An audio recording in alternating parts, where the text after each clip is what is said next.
Tula ng isang kuripot. Ako ay isang kuripot. Ako ay hindi madamot.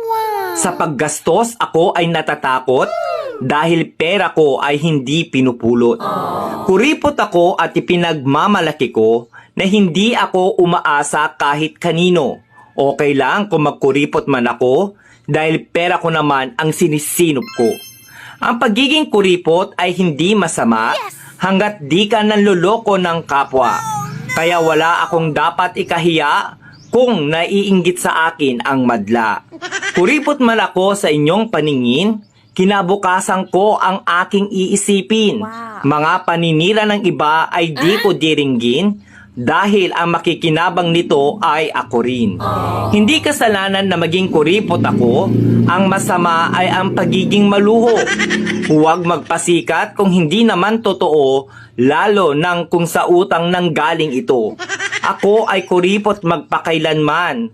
Pera ko ay aking papahalagahan upang may magamit sa kinabukasan at hindi na ako kailangang mangutang.